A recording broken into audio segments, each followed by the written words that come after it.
আসসালামু আলাইকুম রহমতুল্লাহি ওবরাকাতু। মুনাফিক সবচাইতে বড় জঘন্য। বিশ্বনবী সাল্লাল্লাহু আলাইহি সাল্লামের জমানায় মুনাফিক মুসলমানদের সবচাইতে বেশি ক্ষতি করেছে। আবার বেশি বুজুর্গও ছিল, ৫ ওয়াক্ত নামাজ জামাতের সহিত পড়েছিলেন। যিনি মুনাফিকের লিডার তিনি ছিলেন আবদুল্লাহ ইবনে উবাই ইবনে সুলুল।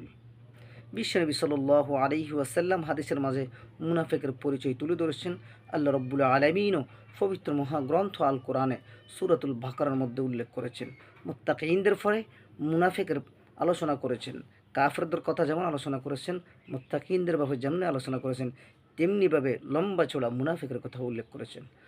আল্লাহ রসুল সাল্লাল্লাহু আলাইহি ওয়াসাল্লাম মুনাফিকের যে আলোচনা করেছেন, যে সংজ্ঞা দিয়েছেন, হাদিসটা হযরত আবু হুরায়রা রাদিয়াল্লাহু তাআলা থেকে বর্ণিত। عن أبي هريرة رضي الله تعالى عنه قال قال رسول الله صلى الله عليه وسلم آية المنافق ثلاثة إذا حدث كذب وإذا وعد أخلف وإذا اؤتمن خان وفي رواية وإذا عاهد غدر وإذا خاصم فجر। হযরত আবু হুরায়রা রাদিয়াল্লাহু তাআলা থেকে হাদিসটা বর্ণিত, তিনি বলেন আল্লাহ রসুল সাল্লাল্লাহু আলাইহি ওয়াসাল্লাম মুনাফিকের 3টা পরিচয় দিয়েছেন। 1 নম্বরে যখন কোনো কথা বলে মিথ্যে বলে, যখন ওয়াদা করে ভঙ্গ করে, যখন তার নিকট কোনো কিছু রাখা হয় সে আমানতের খেয়ানত করে। মুনাফিকের চিহ্ন মুমিন হতে ভিন্ন, সত্যের মাঝে খুঁজে পাই না গুণটি। হাদিসের মাঝে মুনাফিকের পরিচয় 3টি।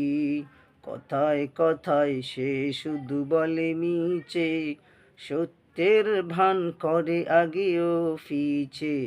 ওয়াদাটা করলে সে করে তা ভঙ্গ, যদিও জ্বালানো হয় তার সারা অঙ্গ।